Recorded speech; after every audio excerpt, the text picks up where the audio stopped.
Good morning, ladies and gentlemen. Assalamualaikum warahmatullahi wabarakatuh. Welcome to our pre-conference of ICOHS today, and it's our honor to have Surinder here with us. She is from University of Birmingham, and then she will deliver her speak about supporting practitioners to evaluate and publish their work. The material of this pre-conference is being printed, so it will be with you soon, very soon. Okay, and then now is your time, Surinder. Please welcome. Maybe let's have a big applause for Surinder.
and this is me doing research. So a lot of my current research is actually around the refugee situation in Northern Europe, which again, it's using a lot of my practitioner skills, but it's on the boundaries of health and safety. And this is in the Calais refugee camp in northern France. You might have heard of it on the news. I don't know if it reached here, but I did a survey of the living conditions in that camp. So you have an idea of me that I have this kind of mixed background, and I hope that these insights from this mixed background will be useful to you as well. So I thought it might be useful just for you to give me a bit of a clue about who I'm speaking to. And if we can just go around, just if you give me your name, a short introduction, and then your area of interest, and this is what we'll be returning to later when we think about, okay, what can you do in your own practice? So shall we start on this side? Yeah.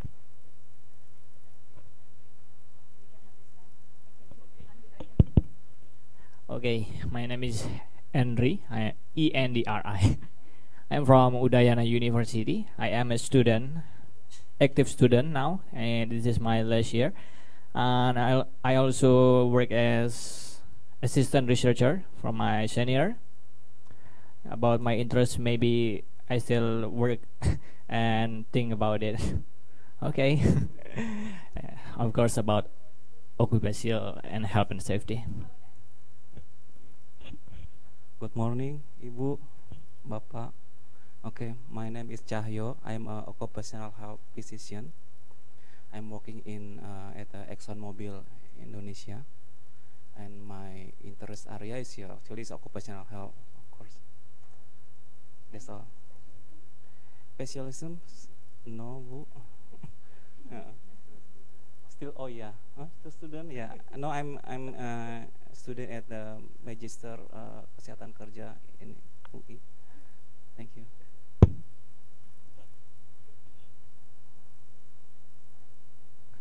Okay, good morning, Ibu, Bapak. Okay, my name is Boy. It's a name, yeah. Okay, I'm a chief medical officer from PetroChina, Jakarta, as a corporate doctor. I've been involved in occupational health since 2007, yeah, working in mining and oil and gas industry.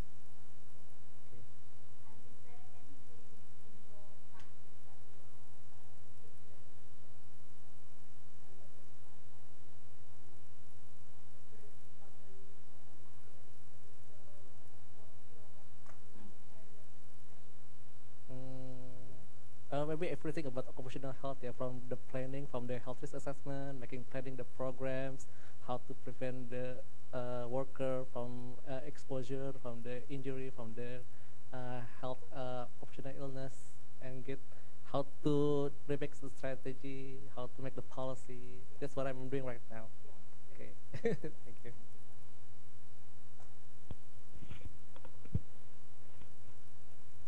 Okay, good morning.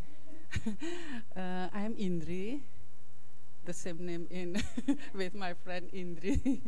Okay, I'm lecturer in Occupational Health and Safety Department, Faculty of Public Health, Erlangga University, and I'm doctoral program student too. Yeah, and I'm interested in safety and insurance for worker. Okay, thank you. Thank you. Good morning. My name is Johan Dispurwontolo. I work for Medco ENP Indonesia, oil and gas company, and I'm a leader of its SE in Medco. So I have an interest in health, safety, environment too. But my focus in how to improve the behavior of people, of the worker. So it, in my opinion, that's the interesting one.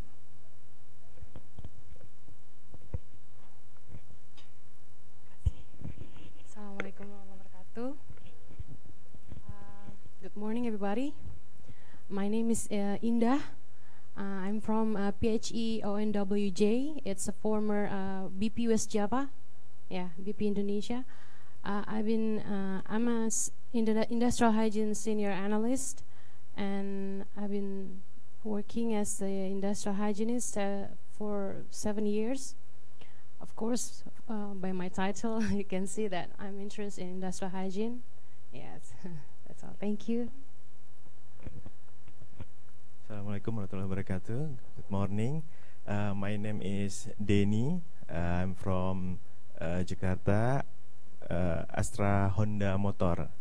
Yes, we are Honda. Our principal is Honda Motor Japan. Yeah. My work is environment, health, and safety, focusing in regulation, government, compliance, include health and safety. That's all for now. Thank you. Okay, Assalamualaikum warahmatullahi wabarakatuh. Good morning, everybody. My name is Wahyu. Like Mr. Denny, I'm from PT Astra Honda Motor Jakarta, and my responsibility in PT Astra Honda Motor is in general affair and environment, health, and safety matters. I'm leading the GANHSE department.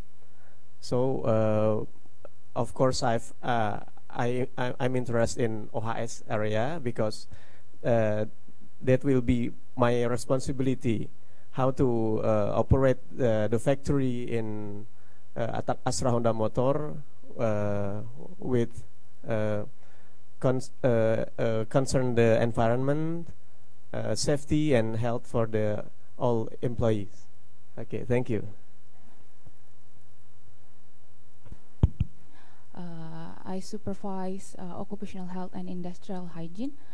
I'm a head of occupational health and industrial hygiene services, and I've been working for about almost 10 years, and my interest is I want to know more about chemical management, and particularly benzene, PTEX, because that's what our facing. And for sure, I have a challenge in how to implement respiratory protection program, since our contractor awareness is quite different, so it's quite big job. Thank you.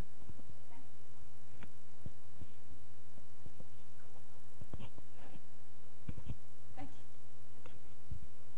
Here we are. Thank you.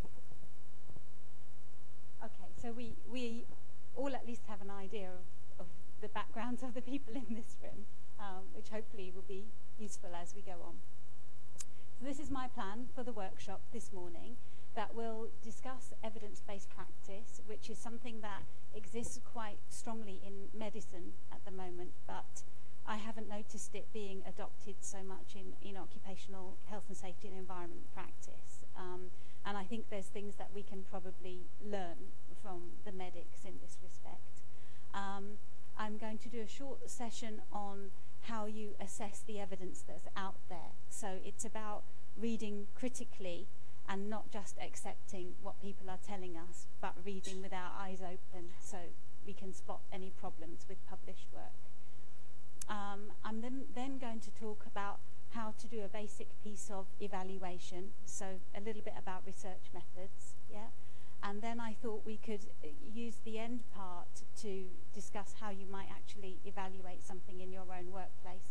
And the idea of that is to leave you from here with some ideas of how you might follow this up, and that it might lead to some evaluation of a project and hopefully maybe some publication in due course. That's my plan. So please join in. It will only work if it's a two-way thing.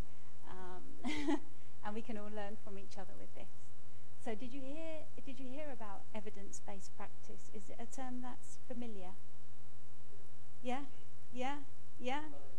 Yeah, so you with a medical background more, you would be more familiar with this. Did you see it much in health and safety? Yeah, this is my observation too. And I was thinking, like, okay, if you go for heart surgery or anything like that, you wouldn't be expecting your surgeon to be working on his college notes from 10 years ago. You know, so why is it okay in health and safety?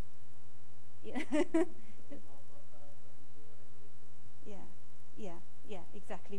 We follow, in my practice anyway, I used to look for the regulations, but I didn't really look much beyond that.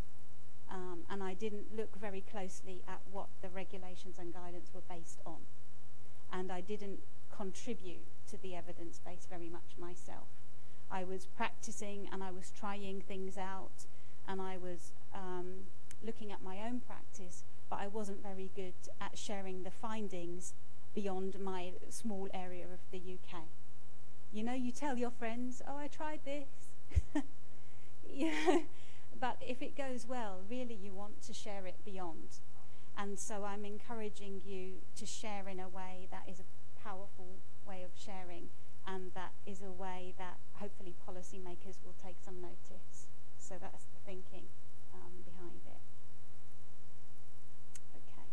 So these are the questions that I was asking myself when I was doing my PhD and in my practice, that, you know, how do I know that what I'm doing is making some kind of difference beyond maybe fixing a small thing then and there, fixing the guarding or whatever? How do I know I'm having any longer term impact?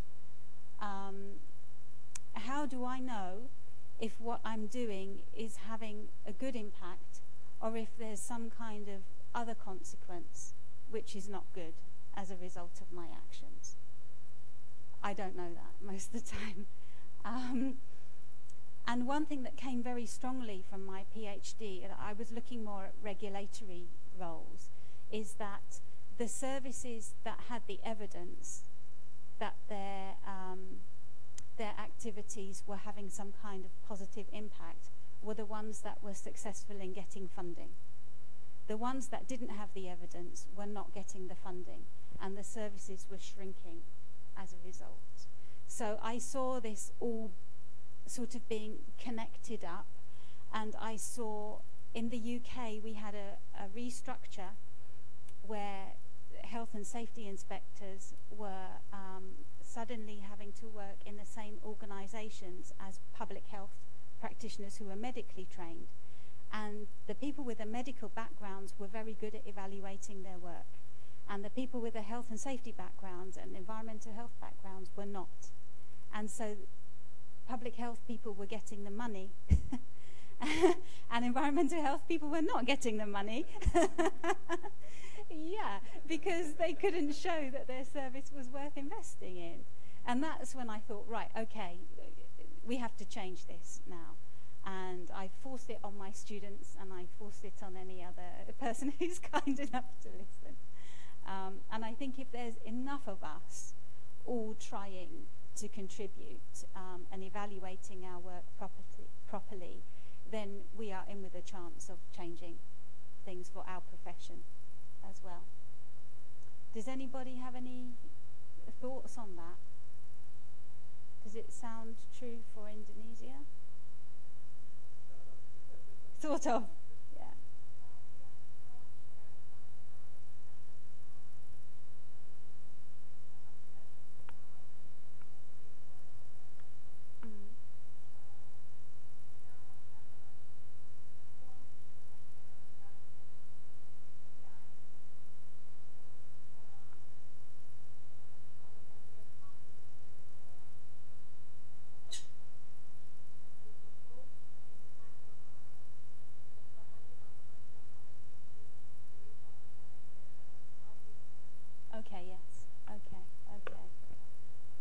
It's pushing you in this direction, actually. Yeah, which is good. So the next step will be making sure that your assessment is based on very solid methods, because you don't want to be open to challenge.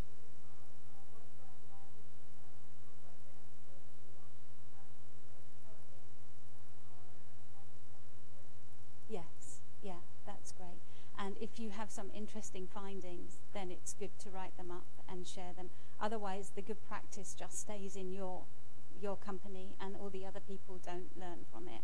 I've seen this a lot, that we all repeat what the person in the next company is doing by accident because we don't know what they're doing. Okay. So these were just some kind of questions that I often discuss with my students, that we assume we know the answer, but maybe we don't, you know. In the UK, we have a system of self-regulation. So really, we expect companies to regulate themselves, and we don't rely heavily on inspectors. Now, there's some evidence to suggest that it works well with big businesses, but it doesn't work so well with the small businesses. But we often assume that it does. You know, this was something that came up a lot in my PhD when I was watching these different services chasing the funding. So we were trying to say, okay, if you invest in my service, which is about keeping people well, it should follow that the health services will save money. But actually, it's quite hard to get the evidence for that. And the run-in times are very long, aren't they? It can take a long, long time in our field to actually have some measurable results.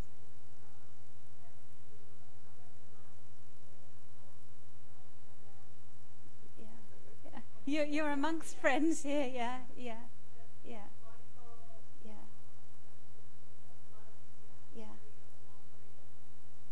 And one of the difficulties we face is that the success of our jobs is stopping something happening, isn't it? And that's quite a hard thing to measure and communicate, you know. We are only in the news when something goes wrong. And we're trying to make a case for investment in our services to stop that thing going wrong. It's not actually easy often to have the evidence for it. So this is a problem that we face. It's not like a surgeon who can say, okay, I've done X number of operations for this investment. For us, we have to be a bit more sophisticated sometimes in our evidence. Do prosecutions actually change anything? I found I was prosecuting the same people over and over again. We often assume if we send leaflets to people that it will change something. And actually, most of them go in the bin. And we often assume that by raising awareness, behavior will change. But it's often not as simple as that. So these are just some things that were on my mind, and I'm sure you can think of 100 more that we assume we know the answer to, but actually they're deeper than this, and sometimes the answer's not very clear. So when I was thinking about this, I was working with a small group of UK academics, and we call ourselves the Environmental Health Research Network. It's just a small group, it's 5 of us, and we wrote an e-book which was aimed at helping practitioners to publish. Now that e-book is freely available, and I've arranged with Mila that you will be all provided with a copy of it. So the things that I'm talking about today, don't worry about taking good notes. You'll have that e-book to refer to. But we came up with a bit of a definition that we thought would fit our field better. So it's about our policy and our practice, supported by the best available evidence, but not blindly following it. So we also need to take into account the preferences of the people we're working with, the wider public, and importantly, our professional judgment. Yeah? If in another area, because the circumstances might be different or whatever. Okay.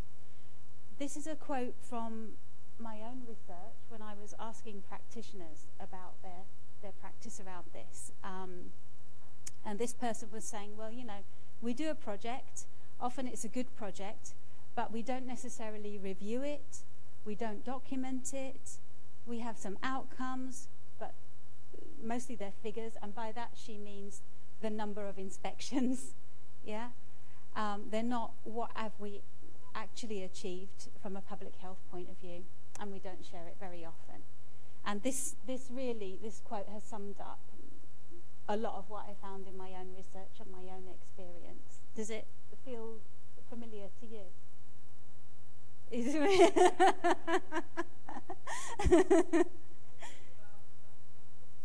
Yeah. Yeah.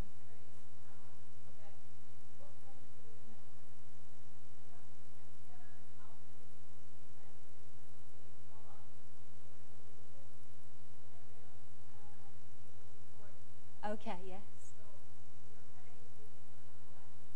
So these things are lost. So you're not able then, if the same thing happens the following year, to take that into account. Yeah, yeah. So I like this quote. I thought this is one that sums up a lot of things for me. Okay. So in your practice, where does the evidence come from that you're using in your daily practice? Journals? Yeah. Yeah. Yeah. Yeah. Journal articles. Brilliant. Yeah. Yeah. Yeah. Yeah. Research. Yeah. Gosh, you're doing better than the UK actually. They never say papers in the UK when I do this session. Anything else? No? Intuition, yeah. Now this is what, yeah. Okay.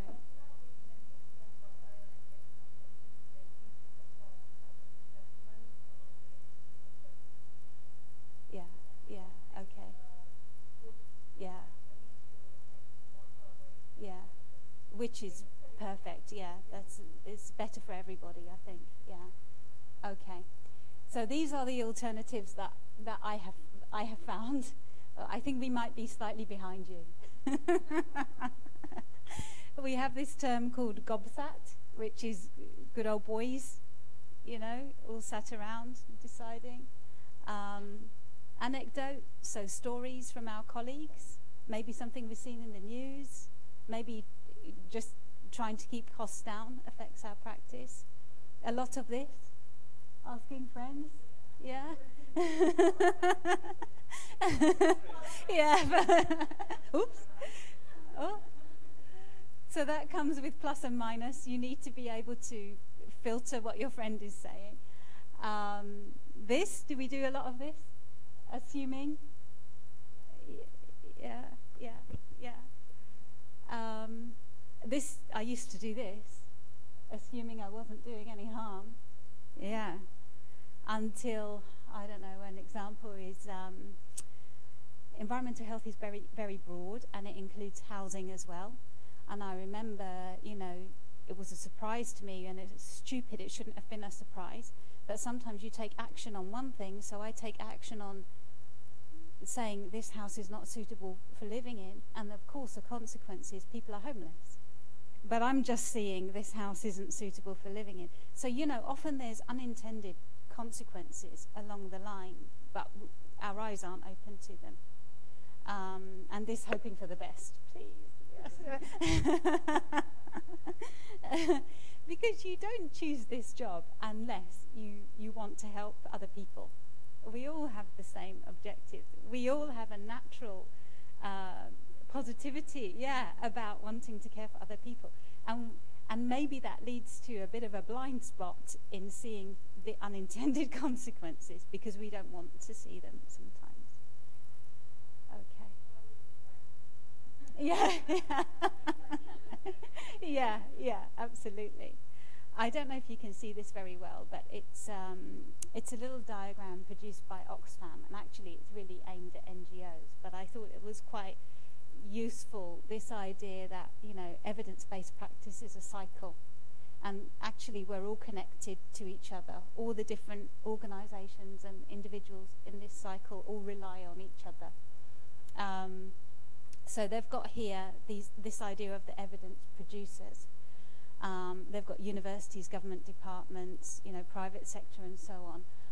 I would critique this a bit, and I would want to add practitioners into here, because I think the practitioners are relying on other people to produce the evidence, and actually it's practitioners, we know the situation deeper and better often.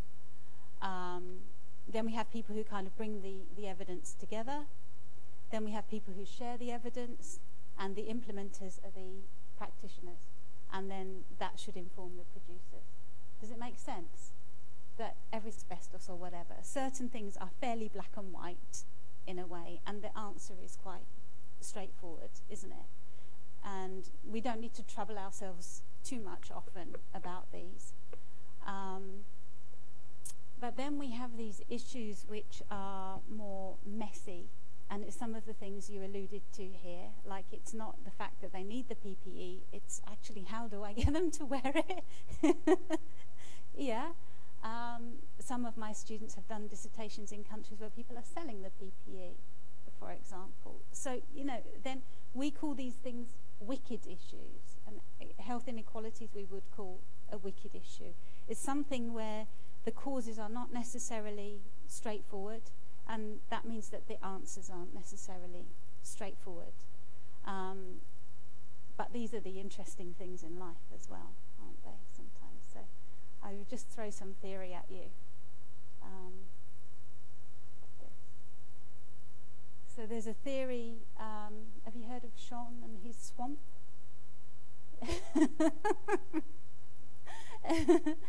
So he differentiates between, if you imagine you have some high ground which is very easy to walk on, yeah?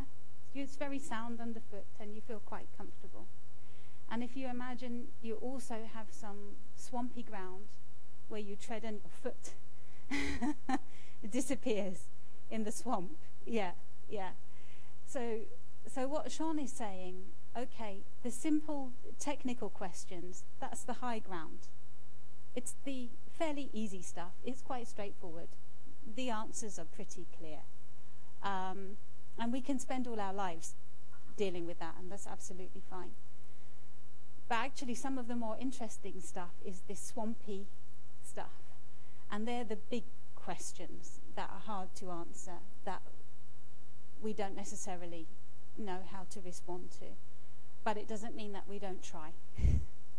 And part of answering these swampy questions is is about evaluating and getting the evidence and working together, all of us, to try and find some answers. And he's basically saying the big human questions, the big issues, they are the swampy ones. And as practitioners, we can stick on this high ground, and that's fine. But we might also want to sometimes put our foot in this swamp and, you know, go for the more difficult stuff and not just assume that what we're doing is the right thing. Does it make sense, what I'm saying? Yeah? If I'm speaking too fast or I use some words which are not clear, please say so. Because I can talk too quickly sometimes. Okay. So these are some of the challenges that I have come across and that came from my research. So, you know, how do we do it? How do we do it, and how do we do the swampy stuff? It's not easy. It's not easy. Another thing that we often find difficult is planning ahead. So where I've tried to extend my hand to practitioners, often they'll come to me with a half-finished project and say, what can we do with this? It's very hard to deal with something halfway through. Really, we need to plan it in right at the very beginning if we're going to do a good evaluation, and make sure it's solid right from the start. When you try halfway through, or in the worst ways, people come with just something at the end, it's really hard then to do something with it often. So that's really important. Putting the time in at the beginning, even if it means a bit of a delay in starting the work, it's time well spent. Funding, obviously it's an extra cost, isn't it, up front? and that's a challenge. But then hopefully the outputs will enable us to fund our services better later on. So it's a bit of a leap of faith, some of this stuff. I came across quite a few people who saw it as a nice thing rather than an essential thing. And maybe that's your experience as well. But it's, sometimes, yeah. But if you see it as a nice thing, then it's quite hard to get the funding. Another thing, actually, was this openness to new knowledge. I came across several people who reported that their colleagues didn't want to change their practice. So they weren't so open to new knowledge because they were happy with the old knowledge and just carrying on. And this can be difficult for us to overcome. And also, how do we share what went well? And the really hard bit is this. How do we share what didn't go well? Because no one wants to do that. Yeah. No one wants to share the bad news. But actually, sometimes that's the really useful stuff.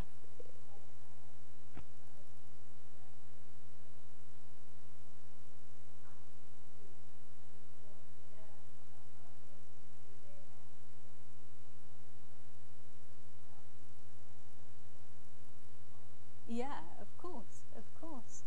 Nobody wants bad news associated with them to be publicly available. It's human nature. But if we can at all share the lessons learned when things didn't go to plan, that's the really useful stuff for our colleagues as well. Okay. So I thought I'd just spend are these the slides? Okay. So I thought I'd just spend a little bit of time on talking about how we assess journal articles when we read them. Because just because it's published doesn't mean that it's a solid, strong piece of work necessarily. And I think it's quite useful to how we can look at something with a critical eye. So hopefully this will be useful. Okay. You probably have access to all of this. So when we're looking for the literature, obviously how we search is important in the first place. If we don't do a decent search, we might be missing out on things from the very beginning. So it's, like I was saying earlier, the planning stage is super important. So we need to think about keywords and some alternatives often for the keywords. So for example, with my refugee research, I don't just use the term refugee, I use migrants, I use asylum seekers. I try and think of different words that might get me to the same goal so that I'm not missing out on important papers. And another useful tool is to look at the references from papers that are useful, which tells us what went before. And also to look at citations from the useful papers to see what came afterwards. And as a practitioner, I found it quite difficult to get to papers. I don't know, do you have access to papers as practitioners? Yes? You have to pay, yeah. Yeah. So we're seeing a push towards open access, yeah. And publicly funded stuff is often more open access. But this is also where the collaborations with the universities can be very useful, because your university colleagues will have access to these papers as part of their job. So if you're struggling in the private sector, I would say go and make friends with an academic because they can get this stuff for you. Okay. So assuming you can get to this stuff, I've put a link in. Our university has certain guides on literature searching and stuff which are freely available, and you can help yourself to those. Okay.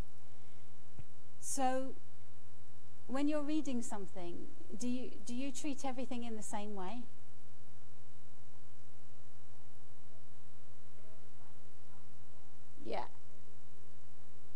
Yeah, absolutely right. Yeah, absolutely right. Anything else?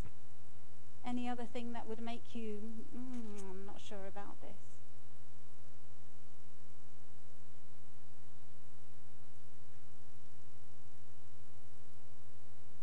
Yeah?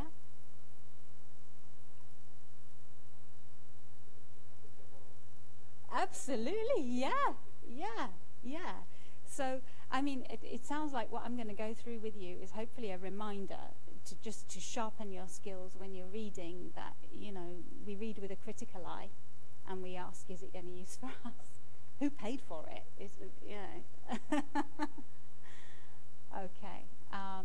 So when we're teaching, we say this is developing your warning antennae, you know, so after a while when you practice, and you'll find this, you practice, the worrying things will start to jump at you quite easily. Peer reviewers are generally quite harsh and mean. So they will write comments, okay, you need to change X, Y, Z.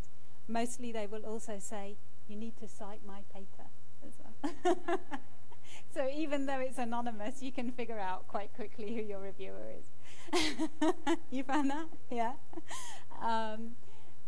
Then you have to change your paper. Then you resubmit it. Then the editor will check again with the peer reviewers, are you happy the changes have been made? Hopefully they will say yes. Sometimes you have to make more changes. And then if you're lucky, the thing is published. It's a heavy process, yeah? If I'm writing a book chapter, easy peasy, isn't it? Here you are, Mr. Book Editor, thank you very much. Could you change X, Y, Z with your referencing so it fits with the rest of it? Yes, okay, that's fine. It's a whole different process. So, good first question. Has it been through the peer review process? And that will raise your level of trust in the thing. Is it an opinion piece? So even in peer review journals, we have someone's opinion often written into an article, which is fine, but we need to know that's what we're reading. Is it a review of someone else's work? Where's the data come from? Where's it published? This is important as well. And another really big one, who paid? Yeah, who paid for it? You can see the angle sometimes when you see this stuff. Okay. So the next thing to ask is, you know, are they clear on what they set out to do? Or is it just a bit of a codging together of what people might have had at the end of a project? You know? Yeah? Yeah? Yeah? Yeah?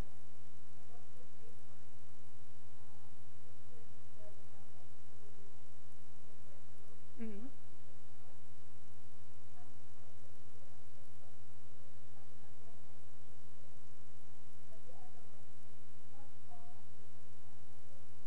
All right, okay.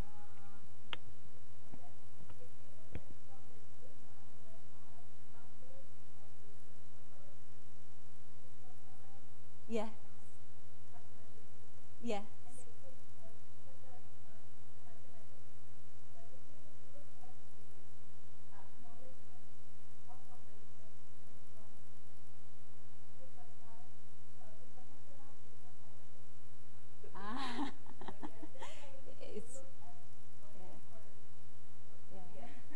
It's really important. It's really important. Yeah. Yeah.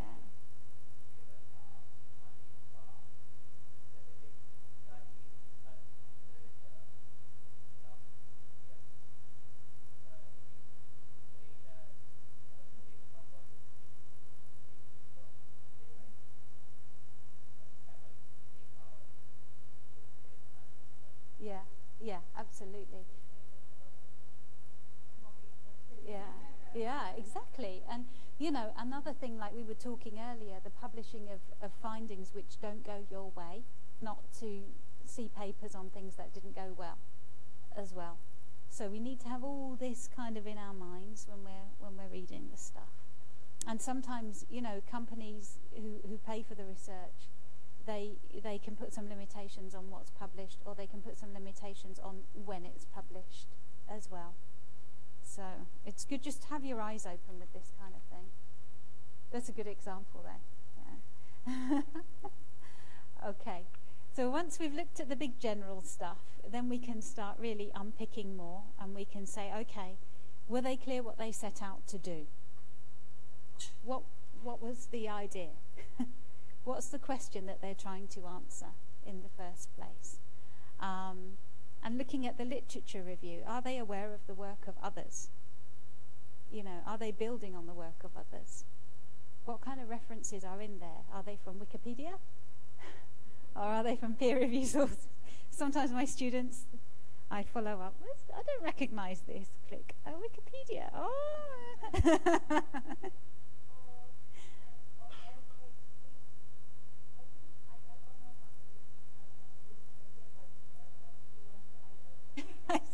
I mean, I would always go for peer review. Like always, I think, yeah.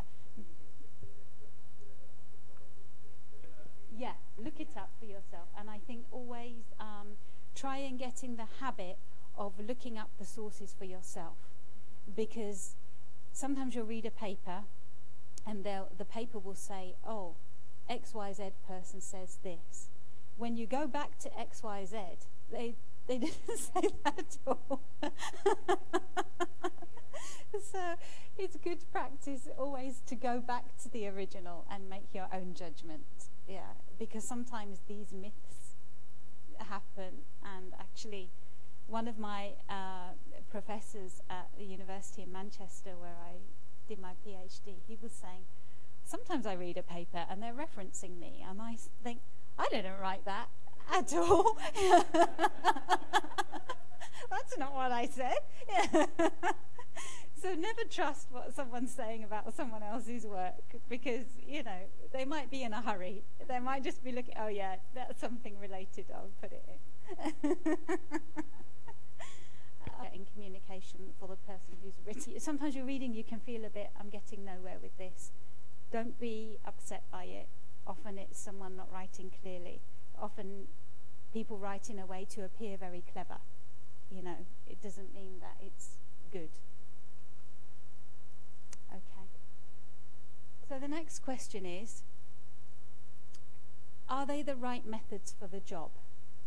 So, for example, if I'm very interested in trends over a period of time, I'm probably not going to get very far if I'm using focus groups.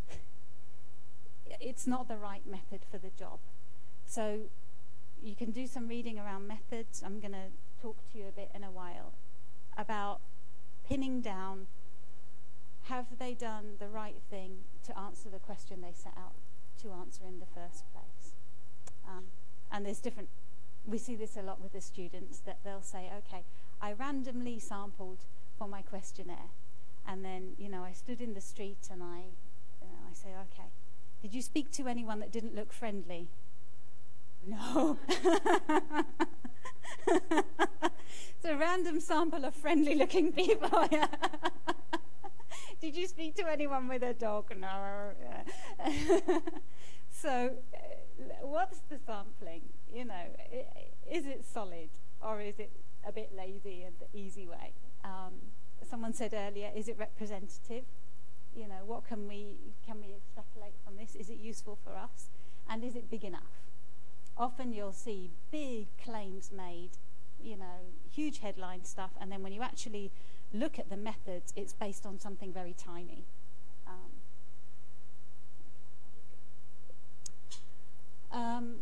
Next question is, what did they actually do?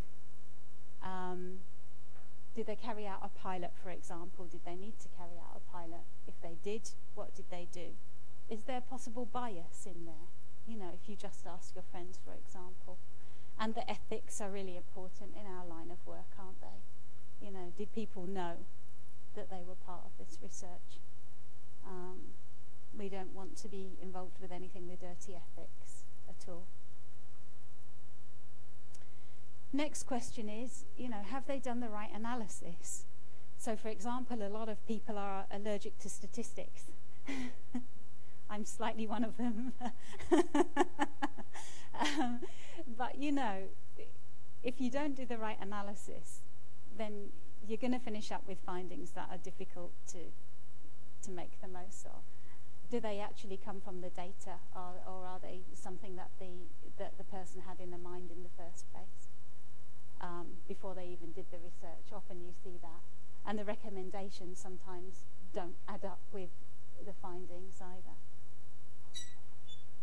It's full of really useful checklists on how to evaluate different types of paper.